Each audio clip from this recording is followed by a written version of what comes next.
नमस्कार, मैं हूं आशीष चित्रांशी और आप देख रहे हैं द न्यूज लॉन्चर। भाजपा आज विभाजन विभीषिका दिवस मना रही है। जोर शोर से विज्ञापन दिए गए हैं और जमकर भाषणबाजी हो रही है।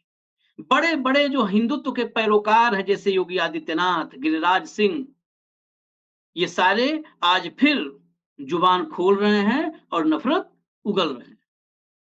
योगी आदित्यनाथ ने तो फिर विभाजन के लिए नेहरू को जिम्मेदार बता दिया है और कहा नेहरू इधर आजादी का जश्न मना रहे थे, उधर लोग अपने मातृभूमि छोड़ने को विवश थे। लेकिन ये व्हाट्सएप यूनिवर्सिटी के दौर में आखिर किसकी आंखों में धूल झोंका जा रहा है, इसी पर चर्चा करेंगे। अभिषेक कुमार को जोड़ लीजिए कंट्रोल। ये आंखों में धूल और बड़ी बेशर्मी से, बड़ी बेहयाई से आंखों में धूल झोंकने का जो सिलसिला चल रहा है और बेधड़क चल रहा है, आज कुछ धूल की परत हम हटाएंगे ताकि इतिहास में आप झांक कर देख पाए। दरअसल योगी आदित्यनाथ और गिरिराज सिंह जैसे राजनीति करने वाले लोग अपने पूर्वजों पर भी कालिख पोतने से बाज नहीं आते। कम से कम सावरकर को तो छोड़ दिए होते, कम से कम भाई परमानंद को छोड़ देते, कम से कम मुंजे को छोड़ देते, कम से कम गोलवलकर को छोड़ देते, कम से कम सावरकर को छोड़ देते, जिनकी विरासत पर सियासत कर रहे हो। उन्हें भी नहीं बख्श रहे हो। अब कभी भी ये भाजपाई जब गोलवलकर, सावरकर, मुंजे, परमानंद का नाम लेंगे तो इनसे पूछ लेना कि विभाजन विभीषिका दिवस कब आने वाला है। दरअसल जब भारत के विभाजन की बात होती है और कांग्रेस को, नेहरू को जिम्मेदार बता करके और हिंदू मुसलमान के बीच नफरत की खाई बढ़ाने की कोशिश की जाती है, तो लोग शायद विभाजन के इतिहास को पढ़ते नहीं हैं, इतिहास में झांकने की कोशिश नहीं करते। पहला सवाल अभिषेक से ही सीधा है। इस विभाजन की पृष्ठभूमि जरा अभिषेक जी, विभाजन की पृष्ठभूमि बताइए कि इस विभाजन की पृष्ठभूमि में कौन-कौन लोग थे? देखिए आशीष जी, अगर विभाजन की पृष्ठभूमि पर हम चर्चा करेंगे तो सबसे पहले नाम आता है मोर्ले मिंटो रिफॉर्म 1909, जहां धार्मिक आधार पर सेपरेट इलेक्टोरेट की व्यवस्था की गई, मुसलमानों के लिए अलग निर्वाचन की। ठीक 1919 में आता है मॉन्टेग्यू चेम्सफोर्ड रिफॉर्म, जिसमें सिखों के लिए अलग प्रतिनिधित्व की व्यवस्था की गई और दूसरे धर्मावलंबियों के। लेकिन वो इस देश की सामाजिक एकता को तोड़ नहीं पाया। सांप्रदायिक एकता को इस देश में जो गंगा जमुनी तहजीब थी वो तोड़ नहीं पाया। वो तोड़ने का पहला प्रयास अंग्रेजों ने 1932 में बहुसंख्यक हिंदू समाज को कम्युनल अवार्ड के माध्यम से किया था। अगर आपको याद हो, एमजे मैकडोनल्ड प्रधानमंत्री थे ब्रिटेन के, जिसको लेकर महात्मा गांधी अनशन पर बैठ गए। जब दलितों के लिए भी सेपरेट इलेक्टोरेट की व्यवस्था की गई, जैसे दूसरे अल्पसंख्यक समुदायों के लिए 1909 के मोर्ले मिंटो रिफॉर्म से और 1919 के आपको मॉन्टेग्यू चेम्सफोर्ड रिफॉर्म के माध्यम से किया गया। खैर, वो हो नहीं पाया। लेकिन 1937 एक लैंडमार्क हो जाता है यहाँ पर। 1937 में विनायक दामोदर सावरकर नाम का एक व्यक्ति हिंदू महासभा का राष्ट्रीय अध्यक्ष बनता है अहमदाबाद में। जी हाँ, गुजरात मॉडल अहमदाबाद में ही उसका अधिवेशन 1937 में होता है और अध्यक्षीय भाषण में as a Hindu Mahasabha president ये बयान आता है कि हिंदू और मुसलमान दो अलग अलग राष्ट्र हैं, ये साथ नहीं चल सकते। ये बयान है विनायक दामोदर सावरकर का। अब आगे देखिए, 1938 में हिंदू महासभा को एक राजनीतिक दल का रूप दे दिया जाता है। ये सबको पता है कि 1937 के चुनाव में 1938 में दे दिया गया। और उस वक्त 1942 तक, अगर आपको पता हो, 1942 तक नहीं बल्कि 1943 तक कई राज्यों में कांग्रेस के मंत्रिमंडल ने तो इस्तीफा दे दिया था भारत को बिना पूछे विश्व युद्ध में झोंके जाने के कारण। लेकिन हिंदू महासभा और मुस्लिम लीग ने 3 राज्यों में मिली-जुली सरकार बनाई थी। बंगाल, जहां श्यामा प्रसाद मुखर्जी वित्त मंत्री थे, हेमंत दास वाधवानी हिंदू महासभा के बड़े नेता जो सिंध में स्वास्थ्य मंत्री भी थे मुस्लिम लीग के साथ सरकार में। और बाकायदा सिंध की सरकार ने जब 10 जून 1943 को भारत विभाजन के प्रस्ताव विधानसभा के अंदर रखा था, उस प्रस्ताव पर हेमंत दास वाधवानी और हिंदू महासभा के सदस्यों ने सिंध में समर्थन किया था उसका। ये लैंडमार्क तारीख है, ध्यान रखिएगा, सिंध की विधानसभा कराची में। और तीसरा राज्य जहां तीनों मिलकर सब सरकार चला रहे थे वो था नॉर्थ वेस्ट फ्रंटियर, जिसकी राजधानी पेशावर हुआ करती। अब पहला प्रस्ताव तो इधर से आ गया। मुस्लिम लीग बनी थी 1906 में ढाका में, लेकिन मुस्लिम लीग ने इन 31 सालों में 6 से लेकर 1937 के बीच में कभी भी भारत विभाजन की मांग का समर्थन नहीं किया था। अब आता है इसके 3 साल बाद, जब ये दोनों मिलकर सरकार चलाने लगते हैं, उसके बाद और 37 में ये अध्यक्ष चुन लिए जाते हैं, 38 में राजनीतिक पार्टी का दर्जा इनको हासिल हो जाता है, राजनीतिक पार्टी में बदल देते हैं हिंदू महासभा को। अब आता है साल 1940, मुस्लिम लीग का लाहौर अधिवेशन। हाँ। लाहौर अधिवेशन में 22 से 24 मार्च 1940 के बीच ये होता है। लाहौर अधिवेशन में बिल्कुल विनायक दामोदर सावरकर वाली लाइन पर चलते हुए मुस्लिम लीग ने और मुस्लिम लीग के एक नेता मोहम्मद जफरुल्लाह खान ने भारत विभाजन का प्रस्ताव रखा, जिसे वहां पर सर्वसम्मति से नहीं, ध्यान रखिएगा, बहुमत के आधार पर उस प्रस्ताव को स्वीकार किया गया। सर्वसम्मति नहीं हुई थी, क्योंकि वहां तमाम मुसलमान उस पक्ष में नहीं थे। मुस्लिम लीग से जो भी लोग जुटे हुए थे वो उस पक्ष में नहीं थे। 1942 के भारत छोड़ो आंदोलन के दरमियान सबको पता है कि बकायदा सभी लोग एक तरफा, हिंदू महासभा के लोग ब्रिटिश गवर्नमेंट के फेवर में थे और सीधा सीधा भारत जोड़ो आंदोलन के दमन में लगे हुए।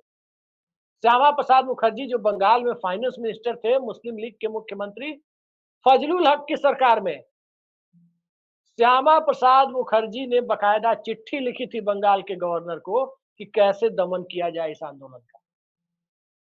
43 की, ये 42 की घटना है। 43 की घटना आपको मैंने बता दी कि 10 जून 1943 को सिंध की विधानसभा में जब वहां की सरकार ने प्रस्ताव रखा, तो हिंदू महासभा की तरफ से स्वास्थ्य मंत्री और उनकी पूरी पार्टी ने, हेमंत दास वाधवानी स्वास्थ्य मंत्री थे, सबने एक मत से समर्थन किया भारत विभाजन का। भारत विभाजन के विरोध में कौन खड़े थे? भारत विभाजन के विरोध में जो दल खड़े थे उसमें कांग्रेस और कांग्रेस सीएसपी खड़ी थी, कांग्रेस सोशलिस्ट पार्टी, तो कांग्रेस के अम्ब्रेला के अंदर थी। कम्युनिस्ट पार्टी जो तब तक कांग्रेस के अम्ब्रेला के अंदर मानती थी, M N Roy, comrade M N Roy, उन्होंने विरोध किया था। और बता दें, सुभाष चंद्र बोस के फॉरवर्ड ब्लॉक ने विरोध किया था। यहां तक कि अकाली दल एक राजनीतिक दल के रूप में अस्तित्व रखता था, उसने भी विरोध किया था। कई राज्यों ने इसके विरोध में प्रस्ताव पारित किए, लेकिन कई अलग अलग राजनीतिक दलों ने। दर्शकों को ये शायद मालूम ना हो, बहुत लोगों को, कि कांग्रेस पार्टी के विदेश विभाग के प्रमुख थे डॉक्टर राम मनोहर लोहिया। कांग्रेस का एक फॉरेन सेल हुआ करता था उस दौर में, 42-43 में। राम मनोहर लोहिया ने बतौर कांग्रेस के फॉरेन सेल के अध्यक्ष सीधा सीधा विरोध जता दिया इस प्रस्ताव पर। लेकिन समर्थन में कौन खड़े थे, माफी कौन मांग रहे थे? वो हिंदू महासभा के लोग। हिंदू महासभा के से निकले हुए लोगों ने ही 1951 में भारतीय जनसंघ की स्थापना की। श्यामा प्रसाद मुखर्जी, दीनदयाल उपाध्याय, उसमें बाद में अटल बिहारी वाजपेयी, लाल कृष्ण आडवाणी, तमाम लोग जुड़े। जो संघ से दीक्षित लोग थे वो सब लोग इसमें जुड़े। और उसके बाद ये पार्टी कोई खास सफलता 1977 तक हासिल नहीं कर पाई थी, लेकिन जयप्रकाश आंदोलन के दरमियान भारतीय जनसंघ का मर्जर हो गया। इनकी सफलता पर चर्चा नहीं, सफलता के बाद तो आप देख ही रहे हैं कि नेहरू की वजह से वो विभाजन विभीषिका दिवस, लाखों के विज्ञापन दिए जा रहे हैं पार्टी का कार्यक्रम। इस पार्टी के कार्यक्रम का मकसद क्या है? यही साफ करना हमारे कार्यक्रम का मकसद है कि नफरत की खाई को और चौड़ा कर दो, बढ़ा दो। अब हम आते हैं, पहले आपने बहुत कुछ इंपॉर्टेंट पॉइंट्स उठाए कि ये मुस्लिम लीग और हिंदू महासभा तीन राज्यों में, नॉर्थ वेस्ट फ्रंटियर में, सिंध में और बंगाल में, तीनों राज्यों में मुस्लिम लीग के साथ गठबंधन में थी। हालांकि आश्चर्य नहीं कर सकते आप, क्योंकि अब भी पीडीपी के साथ सरकार किसने बनाया था? भाजपा ने बनाया था। तो सत्ता में सब समझौते इनके लिए आम है। अब चला इतिहास, छोटी घटना में बता दो नहीं, एक छोटी घटना, वो बड़े ध्यान से सुनिएगा। 2015 में यूट्यूब पर वो क्लिप है। 2015 के बिहार विधानसभा चुनाव के पहले नीतीश कुमार एक टीवी इंटरव्यू दे रहे थे, शायद एबीपी न्यूज का था। हालांकि ये घटना, मेरे पिताजी भी जेपी आंदोलन में थे, कुछ दिन जेल में भी थे, तो वो भी बताते थे।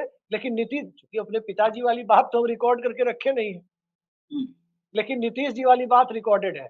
उन्होंने कहा था कि 2 संगठनों पर इमरजेंसी में आपको पता है कि इंदिरा गांधी ने बैन लगाया, आरएसएस और हम्म, जमात-ए-इस्लामी, हम्म, और इन दोनों के लोग जेल में थे इंदिरा गांधी के खिलाफ, जयप्रकाश आंदोलन में समाजवादियों के साथ वो भी।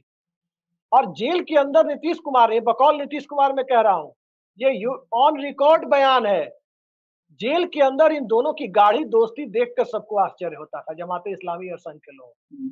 तो इस दोस्ती के रूट छिपे हुए थे कहाँ?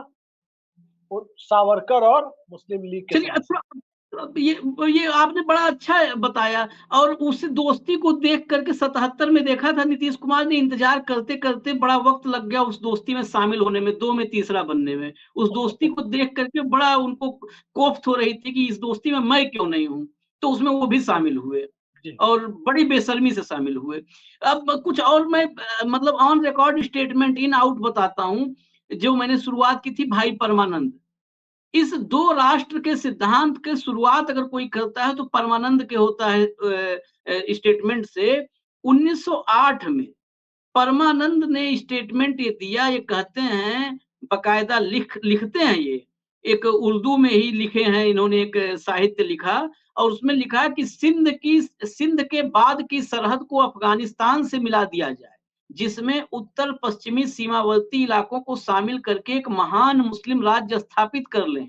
उस इलाके के हिंदुओं को वहां से निकल जाना चाहिए, इसी तरह देश के अन्य भागों में बसे मुसलमानों को वहां से निकलकर इस नई जगह पर बस जाना चाहिए। इन्होंने बकायदे सरहद और सब खींच दिया था, सब पेंसिल से मार्क कर दिया था भाई परमानंद ने। उसके बाद 1923 में मुंजे साहब, बीएस मुंजे के बारे में बता दें, हिंदू महासभा के बड़े नेता थे, और हेडगेवार से इनकी बड़ी अच्छी दोस्ती थी, और हेडगेवार के अलावा एक और व्यक्ति से इनकी बड़ी अच्छी दोस्ती थी। उस व्यक्ति का नाम आप लोग जानते होंगे, मुसोलिनी। हिटलर और मुसोलिनी 2 नाम जब सुनते हैं जुगलबंदी ये। हिटलर ये तानाशाह, उस समय इटली का तानाशाह था मुसोलिनी। तो मुसोलिनी से इनकी बड़ी अच्छी दोस्ती थी मुंजे साहब की। मुंजे साहब ने अवध में हिंदू महासभा का जो तीसरा अधिवेशन था, वो तीसरा अधिवेशन, उसमें बोला जो स्टेटमेंट, वो कोट अनकोट बताता हूं आपको। जैसे इंग्लैंड अंग्रेजों का, फ्रांस फ्रांसीसियों का, तथा जर्मनी जर्मन नागरिकों का है, वैसे ही भारत हिंदुओं का है। अगर हिंदू संगठित हो जाते हैं तो वो अंग्रेजों और उनके पिट्ठुओं मुसलमानों को वश में कर सकते हैं। अब के बाद हिंदू अपना संसार बनाएंगे और शुद्धि तथा संगठन द्वारा फलेंगे फूलेंगे। ये शुद्धि और संगठन से फलेंगे फूलेंगे, ये बता रहे हैं। जबकि मुंजे साहब के इस अद्भुत ज्ञान में किसी ने ये नहीं कहा कि फ्रेंच, मतलब किसी ने समझाया भी नहीं। दोस्त भी ऐसे ही थे, मुसोलिनी और हेडगेवार साहब थे दोस्त। ये बताए नहीं कि मुझे नहीं लगता कि जर्मन कोई जात धर्म है, जर्मन तो धर्म है नहीं अभिषेक भाई। तो जर्मन धर्म नहीं है, इंग्लिश धर्म नहीं है, वो धर्म तो ईसाइयत है, क्रिश्चियन धर्म है। अब सावरकर पे आते हैं, उनका भी स्टेटमेंट बता दें। योगी जी, गिरिराज सिंह या हिंदू विभीषिका दिवस मनाने वाले सब सुने।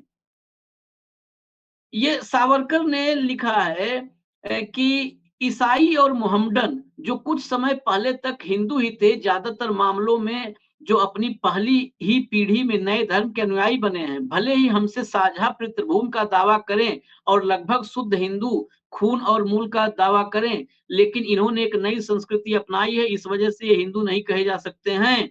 नए धर्म अपनाने के बाद उन्होंने हिंदू संस्कृति को पूरी तरह छोड़ दिया है। उनके आदर्श तथा जीवन को देखने का उनका नजरिया बदल गया है। वे अब हमसे मेल नहीं खाते, इसलिए हिंदू नहीं कहा जा सकता। ये इनकी किताब थी हिंदुत्व, 1923 में के प्रारंभ में लिखा हिंदुत्व, उसमें लिखा है।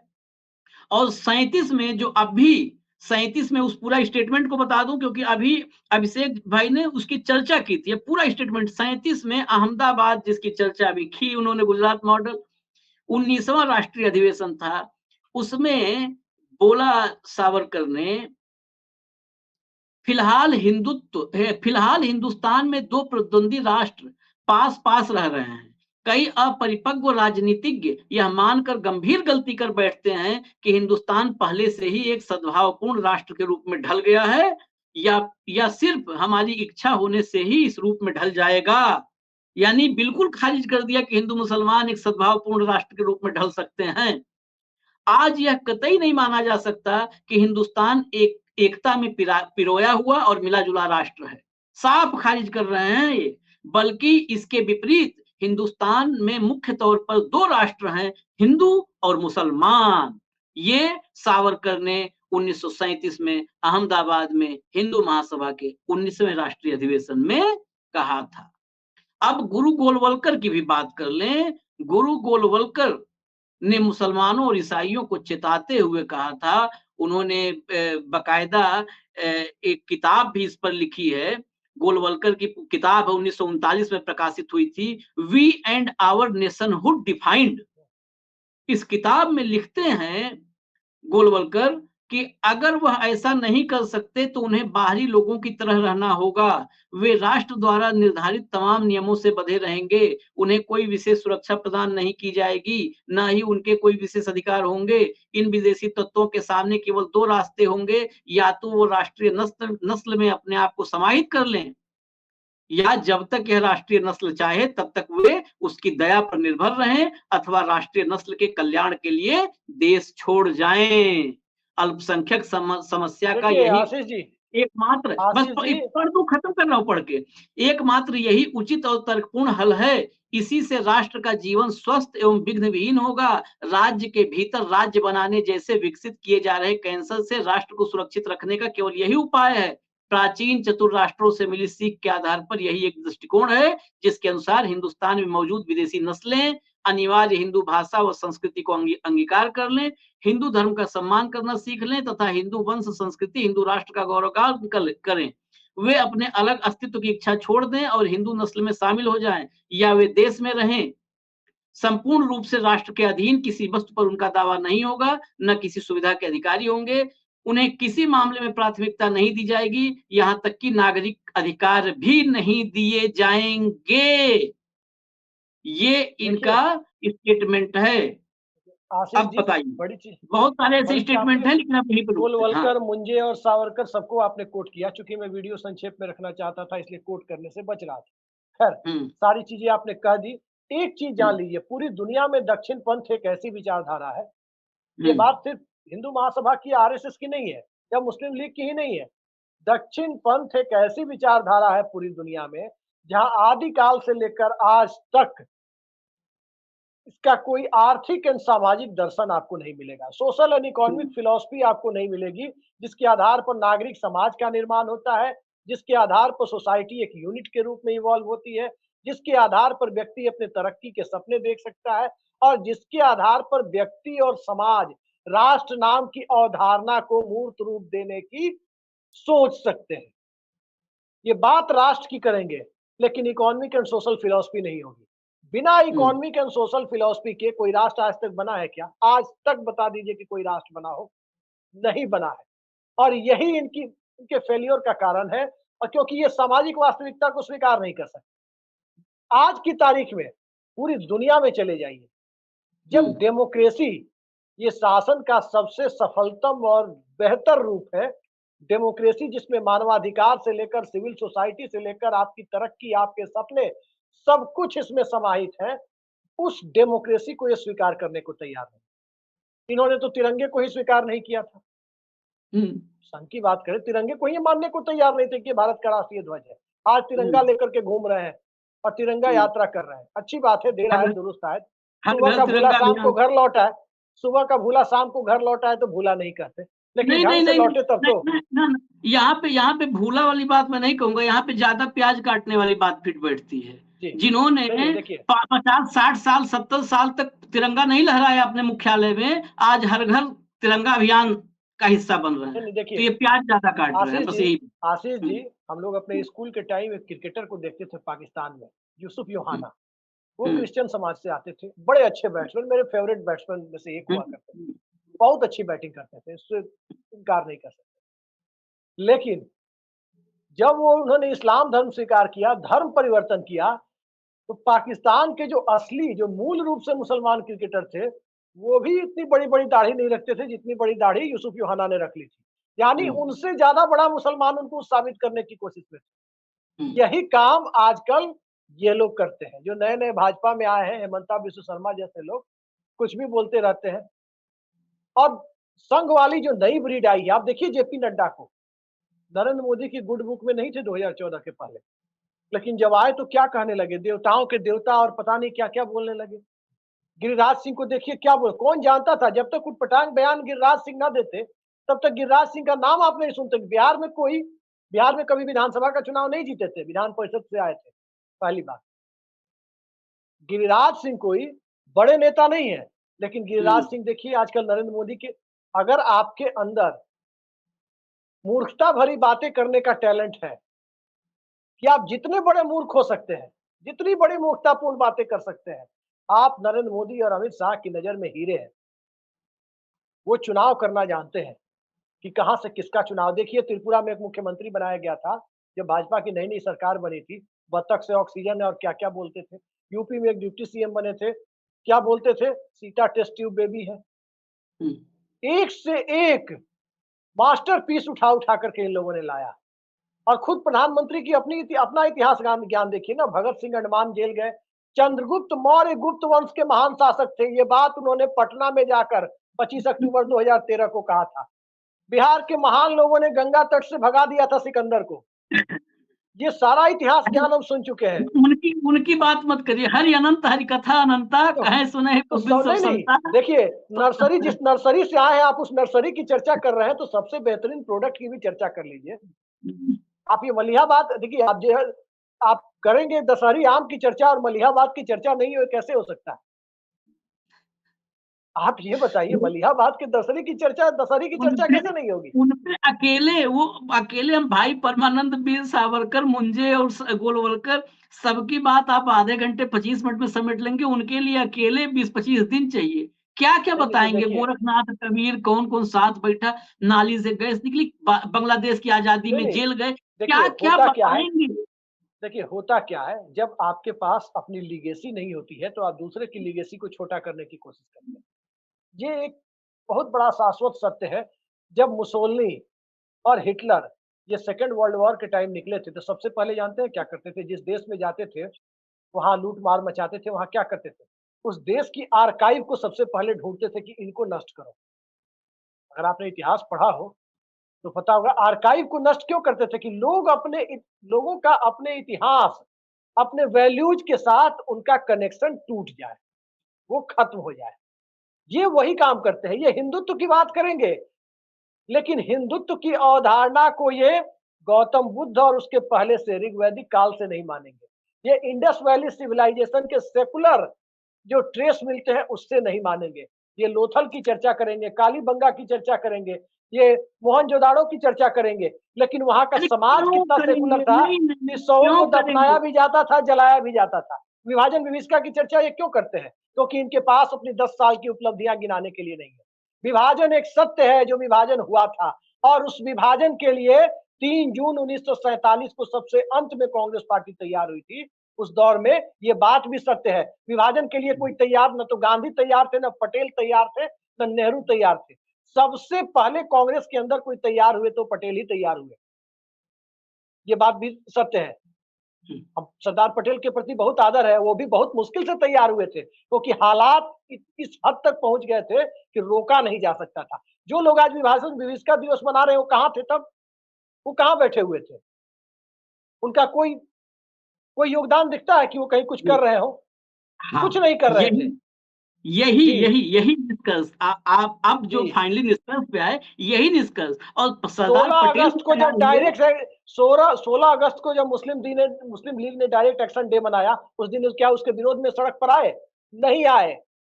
प्रत्यक्ष कार्यवाही दिवस जब मनाया था 1946 में, तब कहां थे ये? कहीं नहीं थे हिंदू महासभा वाले। ये घर में दुबके हुए थे या मौन स्वीकृति दे रहे थे उनको। उसके विरोध में कांग्रेस आई, कांग्रेसी आए। उसके विरोध में सीएसपी आई, कांग्रेस सोशलिस्ट पार्टी। उसके विरोध में कम्युनिस्ट आए। उसके विरोध में फॉरवर्ड ब्लॉक आई। उसके विरोध में अकाली आए। उसके विरोध में द्रविडियन मूवमेंट वाले लोग आए। और उसके विरोध में इस देश के किसान आंदोलन से स्वामी सहजानंद सरस्वती जैसे लोग खड़े हुए। ये कहीं नहीं थे, न हिंदू महासभा थी, न जनसंघ थी, ये कहीं इनका आता पता नहीं। आरएसएस कहीं थी सड़क पर। जी नहीं, अब चर्चा कंक्लूड करते हैं। आपने जो कहा कुल मिला के एक लाइन की बात है कि इन्होंने ही तो नींव रखी जब दोनों की दोस्ती थी। जब दोनों दोस्त थे तो 37 में और 40 में तभी तो न्यू तो उसके पहले 23 से ही 1908 से ही माहौल बना था, लेकिन आधिकारिक रूप से न्यू 1937 में और 40 में पड़ा, जब दोनों की दोस्ती थी, मुस्लिम लीग और हिंदू महासभा साथ थे। और आपने सरदार पटेल की बात की। सरदार पटेल तो उस हालत में आए जब हिंदू महासभा और मुस्लिम लीग जैसों ने वो ऐसे हालात बना दिए थे कि जहां से वापस नहीं हो सकते नहीं थे। जाए, नहीं वो सही किया वापस उन्होंने, जाने फिर रोका नहीं जा सकता वापस था, जाने सही बात। तो वापस न जाने की स्थिति थी। कुल मिला के आज अभिषेक ने जितना बताया ना, ये 1937 और 1940 डायरेक्ट एक्शन डे, उसके खिलाफ कौन खड़ा हुआ, कौन घरों में सन्नाटे में से बैठा था, चुपचाप इंतजार कर रहा था। इससे साफ हो गया होगा कि योगी आदित्यनाथ, गिरिराज सिंह या व्हाट्सएप यूनिवर्सिटी या आईटी सेल आज पूरे दिन जो उगल रहा है, वो अपने ही इतिहास पर गंदगी फैला रहा है। जब उगलते हैं तो गंदगी फैलती ही है, अपने ही इतिहास पर गंदगी फैला रहे हैं, क्योंकि वो इतिहास ही ऐसा है।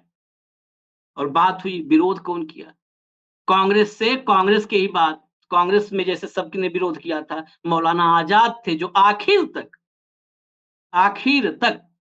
खिलाफ थे विभाजन के।